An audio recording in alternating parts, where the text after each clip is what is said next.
What does a change in India-Nepal 1950 peace treaty mean? Governed by 10 articles, the countries entered into the treaty with the desire to strengthen and develop these existing ties and to perpetuate peace between the two countries. New Delhi, as India and Nepal look to strengthen ties under their respective leaders Narendra Modi and KP Ali, an Eminent Persons Group (EPG), which was set up by both countries, concluded recently that the 1950 Treaty of Peace and Friendship needs to be revised. Sources in the know-how said that India has always maintained that bilateral treaties must be well in accordance with changing times. And indeed, India has made revisions to its agreements with various countries, including Bhutan, Seychelles among others. The treaty with Nepal was signed during the time of Chandrashwar Prasad Singh, India's former ambassador to Nepal, and Mohan Shamsher Jang Bahadur Rana, then Maharaja. Governed by 10 articles, the countries entered into the treaty with the desire to strengthen and develop these existing ties and to perpetuate peace between the two countries. The revision of the treaty or a complete exclusion of it from bilateral dialogue would have huge implications, especially under the shadow of the rise of China.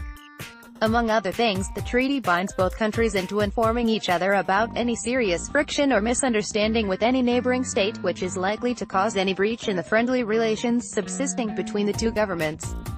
This, when one sees it from the growing talk around China's ambitions, seems to be of core importance. Ali has just returned from an official visit to Beijing, something that both sides have called as successful. Nepal has also shown urgency in improving connectivity via Xi's ambitious Belt and Road Initiative BRI, a project that India does not support, saying that it violates its sovereignty. Article 5 of the treaty talks of defense, including import of arms and ammunition, either from or through the territory of India. With any revision to this article, markets beyond India can throw their doors open to Nepal without having to involve India. Ali has repeatedly spoken about his nationalistic ambitions, and keeping Nepal first and strengthening the Nepali military is definitely on the agenda.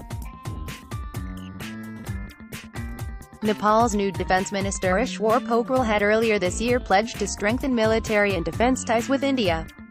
Residence and ownership of property and participation in each other's economic development too is something that has been covered in the treaty, wherein it says that same privileges will be granted to the nationals of both countries. A change in these would mean added trouble for Indians working in Nepal and Nepalis in India.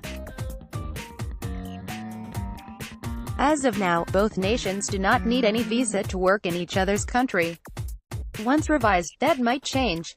Interestingly, the treaty also mentions that it stands as it is unless either party cancels it, giving a year's notice. With India heading to general elections next year, it needs to be seen how the Modi government sees this revision in the treaty, if at all.